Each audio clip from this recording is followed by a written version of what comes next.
It's Monday, July 3rd, 2023. A lot to talk about today.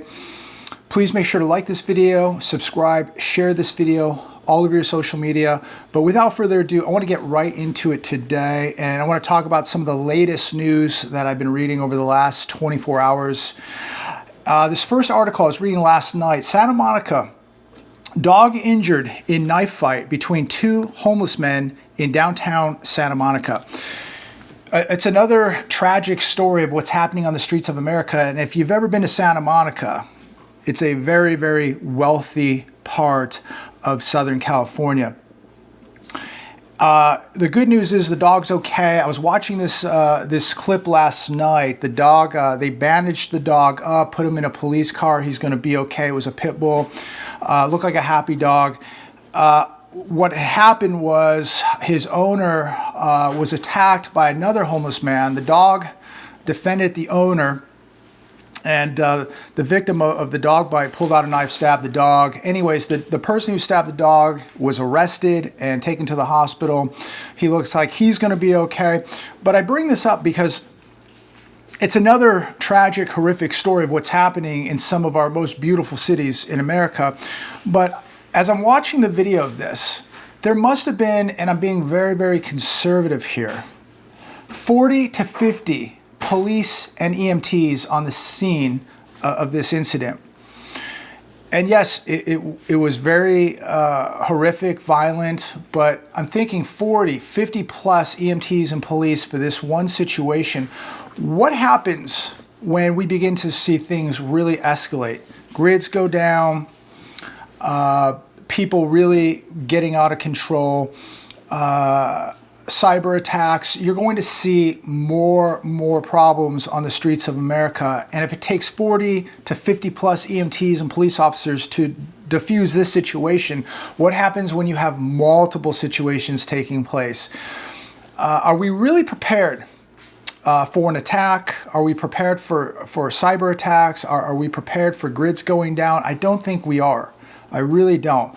But again, the good news is the dog's okay, his owner's okay, the bad guy was arrested, and that's it. But again, it just makes you think that something of this magnitude requires this much emergency assistance and depletes this much of the system. Imagine how much this costs the city of Santa Monica to have 40 to 50 plus EMTs and police out there, closing down streets. It's unbelievable. Comment down below. Let me know your thoughts on this, because we're going to see a lot more of it. And again, it's another reminder of using situational awareness. Get your head your eyes off the phone when you're walking around in public. You could be in Santa Monica, a beautiful area, and this is what can happen. A knife fight breaks out on a crosswalk on Santa Monica.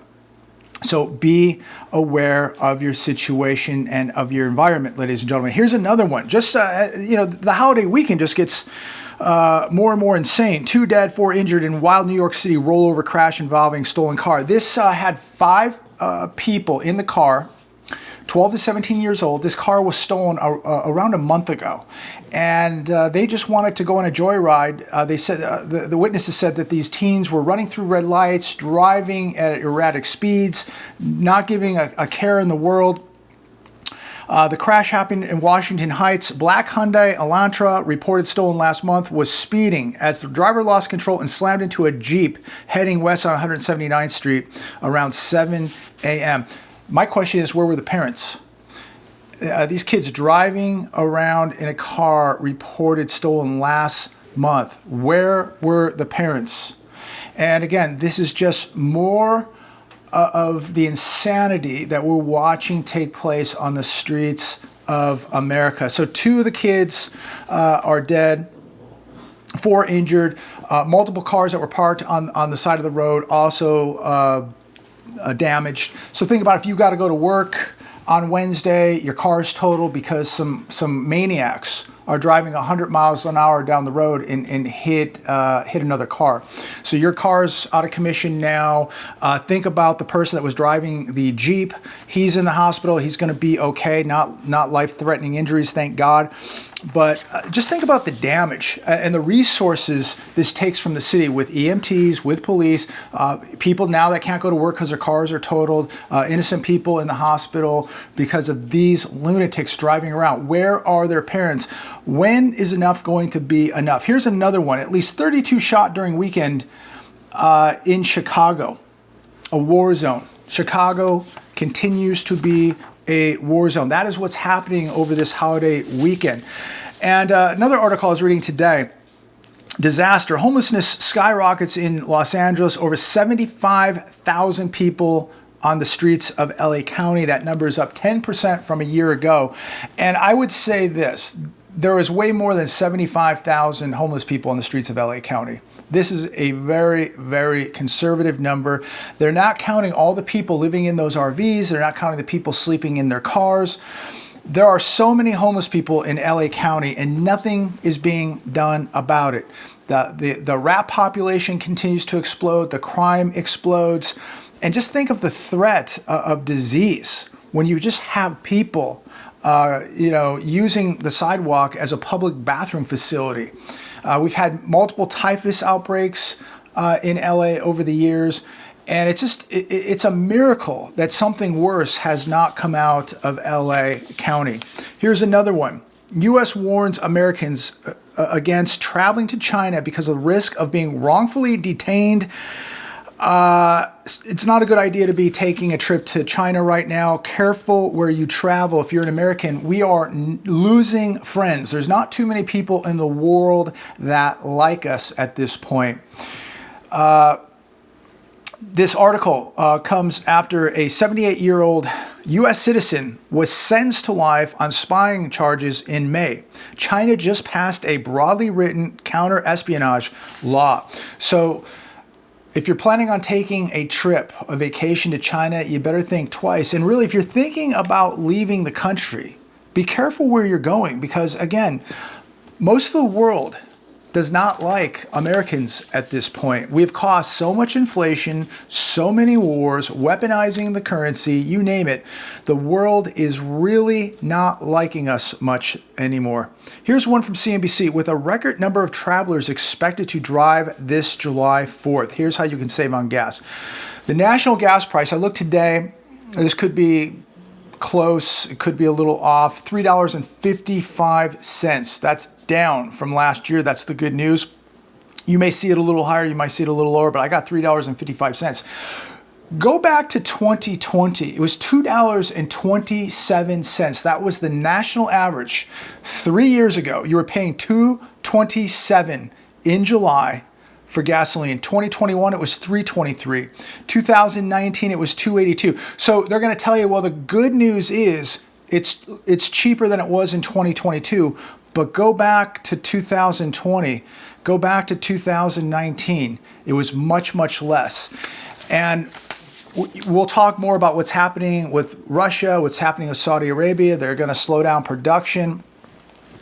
But before we talk about that, Yahoo Finance corrected U.S. 2-year, 10-year yield curve hits deepest inversion in 42 years. Today, the 2-year was at 4.946%, the 10-year at 3.862%.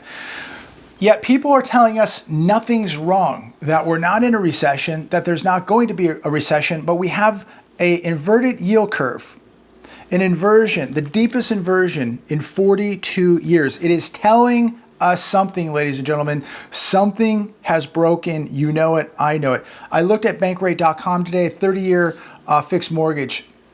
The rate, 7.15%. That's with excellent credit. That's with 20% down. If you do not come in with very good credit and a strong down payment, you're probably right now looking at about 8.25% to 8.5% right now on a 30-year. And anybody saying that that's not going to have an effect on the housing market, they are drinking the Kool-Aid. Getting back to oil, Saudi Arabia and Russia announced new oil cuts. This coming from The Hill. They're going to produce less oil, and they're going to export less oil. What will this do to prices in the US as now we are energy dependent and as we continue to draw down on our strategic petroleum reserves? What is this going to do to oil prices and gas prices here in America? It's just a matter of time before they begin to skyrocket. Another very interesting article I was reading this morning, and this is going to affect everyone in America at some point. More de-dollarization. Indian refiners. Payments to Russia, Argentina, payment to IMF, both in yuan. It says here, late in the week, Argentina made a loan repayment to the IMF worth $2.7 billion without using dollars on Friday, instead using Chinese yuan and special drawing rights, special drawing right notes instead, Reuters reported. Indian refiners have also settled some non-dollar payments for Russian oil in the United Emirates dirham. Russian crude oil accounts for 40% of India's overall oil imports. And I believe last year it was 16%, and now it is 40% of overall oil imports. Absolutely staggering number. And to think that we're not going to begin to see things change with the BRICS nations. Russia's making a ton of money. They're selling oil and agricultural products and minerals all over the world. They're doing deals with India, Argentina. They're doing deals with Saudi Arabia, China, anybody that will do deals with them. And, you know, here in America, we're so close-minded and we have no idea what's going on. We have no idea what's going on beyond our neighborhoods, literally, not just beyond our borders, but beyond our own neighborhoods. We have no idea what's happening. People really need to get out of their houses and looking around. They really need to be investigating this stuff, doing their due diligence. Americans have no idea what's being played behind their backs right now. You're going to see extreme competition to the US dollar. Another reason why you better not just be holding paper, you better not just be holding dollars and stocks. You better be holding tangible assets like gold, like silver. Many people still ask where I buy my gold, my silver. SD Bullion, I've been dealing with them for 4.5 years. You can go to my link down below. I don't care if you buy gold or silver. It doesn't matter. The central banks are buying so much gold. That's what really matters. But I think everybody really needs to protect their wealth. They need to protect their futures. And I don't give financial advice. But if you're in my family, in my circle, if you're one of my friends, you're buying gold, you're buying silver, you're protecting your wealth, and you're not just in dollars, you're just not in the stock market, you're not just in cryptocurrencies, you're in tangible hard assets like gold and silver, both having a history of over 5,000 years. Buy it wherever you feel comfortable. There's many reputable places you can buy from. Many of you may deal with coin shops or other online dealers. Buy whoever you feel comfortable with. But we've seen a nice pullback, and this is the time to back up the truck and be buying this stuff when it's on sale. It's not going away. Gold and silver are going to play a very important role in the future of many countries' economies and the future of currencies around the world. And I think it's extremely important. So go to my link down below, SD Bullion, or go where you feel comfortable or who you deal with. But I think it's important, it's imperative now, more important than ever, to be holding hard, tangible assets. But it's so important, more important than any time in our history. I know that there'll be haters out there that, you know, sitting here saying that I'm trying to sell gold. I don't sell gold, ladies and gentlemen. I've never sold an ounce of gold. I've never sold a gram of gold. I only buy it. I've been buying it since 2005. And I've never sold any gold I've had other than some GLD stock that I had. Other than that, I've never sold a physical ounce of gold in my life, and I don't plan on it unless I'm forced to. And I hope we never get to a point where I have to use it, because if we do, it's going to be worth a lot more than $2,000. And we're going to be looking at a much different environment than we're in right now. These are stable times. You start seeing gold creeping up to $4,000 or $5,000. or more, we're going to be living in very volatile times. And they're already volatile, they're already dangerous, but we're going to look back and look at these times right now as very stable times compared to what we're heading into. So protect yourself financially, make sure you have hard assets. Another article today, which again, reflecting what's happening in the economy, and we're talking about a lot of what we're seeing reflect in society today with the crime, with the full-on chaos, people driving cars like maniacs, running people over, stabbing dogs, getting in knife fights, just, people going on shooting sprees in Chicago or Baltimore, you name it. It's happening literally every day. But that's a societal breakdown, but we're watching an economic breakdown, and we're seeing more layoffs, and we're seeing more people homeless. And here's another one today. Glass bottling company lays off hundreds after Bud Light implosion. The RDAG Group, the glass bottling company, has laid off 645 people. They're shutting down their plants, and they make bottles for, you guessed it, Bud Light. So 645 people who had nothing to do with this now have lost their jobs. And what are they going to do to make those mortgage payments, to make those those house payments, those auto payments, those credit card payments? People just, they don't understand. We're losing so many jobs, yet we're going to be told that, oh, the stock market's, up 10 or 20%, so everything's okay. Let me ask you this, comment down below. The stock market being up this year, which is a complete miracle in itself, because but we know how they perform these miracles. They pull rabbits out of the hat with pure manipulation. The markets loved the rise of the debt ceiling of over $4 trillion, right? So that didn't hurt.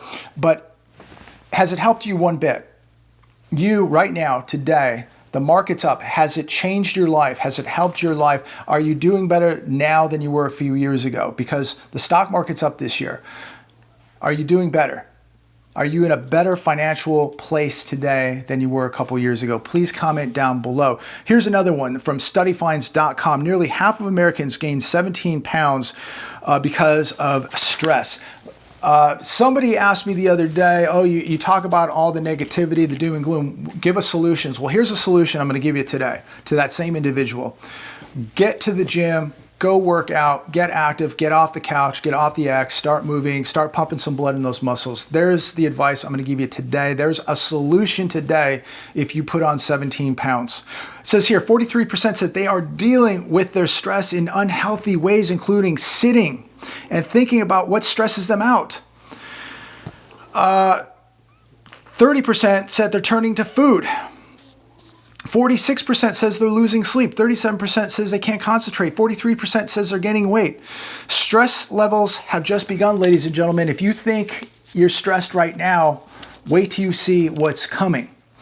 If you think that the economy is going to be better next year than it is now, if you think society is going to be a safer place than it is now, you're sadly mistaken. You can connect the dots pretty easily and see where this is all going. Things are going to continue to break down. They're not going to get better because nobody is giving solutions. And the solution that we would have to do as a country right now is, number one, would have to stop spending money. 2, we would have to stop printing money. 3, we would have to stop supporting wars. 4, we'd have to start producing jobs and manufacturing jobs here and creating and manufacturing things right here in America and exporting them. We're importing literally everything. That's why we have a major deficit. That's why we're so dependent and reliant on China now. There's no way we would ever go to war with China, because China would shut us off overnight. The store shelves would be empty. There'd be no pharmaceuticals. It would be game over for America. And this country knows it. China knows it. They win. They have the biggest banks, the biggest militaries, the biggest factories, the biggest productions, the biggest cities, the biggest physical gold holdings in the entire world. They're prepared, ladies and gentlemen. In fact, they could have 10 bad years and they're not going to blink because they're prepared to deal with it. We're not. We are a country dependent on debt. We're a country that depends on a GDP of consumption. 70% of the GDP in America is based on consumption. People spending money they don't have to buy stuff they don't need. We're not making anything here. We cannot be a world superpower when we just print money while China is looking at backing their currency with gold, while they are literally manufacturing everything in the world. Let's not forget, they produce 54% of the world. Global concrete was produced, 54% produced by China alone. So no matter what happens, if the entire global economy collapses, China's going to rise up because they produce, they manufacture, they have the gold. They have the new infrastructure, the new cities.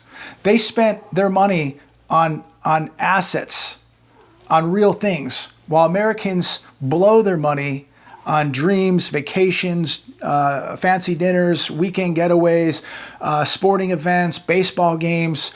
They have nothing to show for it. And that's why most Americans have no net worth, why most Americans have nothing but debt. They have degrees from colleges, degrees that are completely worthless, jobs that are never going to pay them, jobs that probably won't even exist in 5 to 10 years.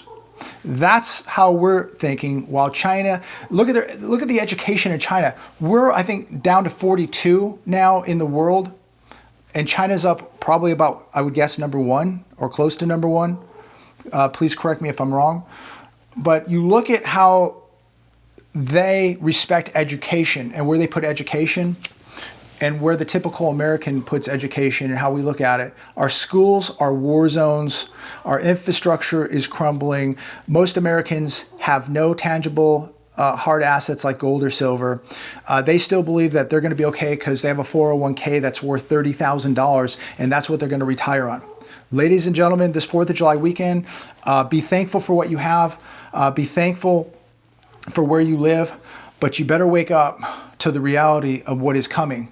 This is not going to exist much longer. This is not going to be the world's superpower much longer unless some miracle takes place and people really wake up and demand a change.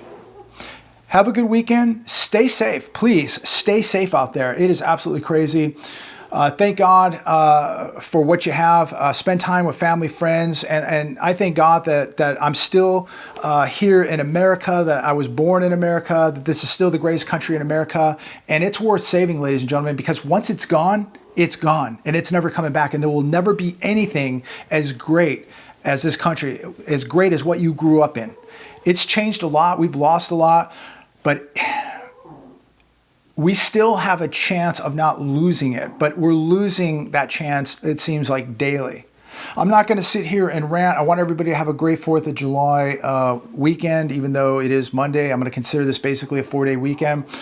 But be thankful for what you have. But as I leave you, make sure you engage with people. Make sure that you get loud. Make sure that you stand up for what you believe in. Make sure that you're absorbing knowledge and reading and doing your homework and your due diligence, and make sure you're aware of what's happening. Make sure you're awake most of all of what's happening, because there's no way you can prepare for this unless you're awake, unless you know what is happening. So make sure you continue to wake other people up, continue to do your due diligence, continue to absorb knowledge, continue to prepare, and most of all, continue to pray for this country, because we need a miracle. God bless. Have a great 4th, ladies and gentlemen. Talk to all of you soon.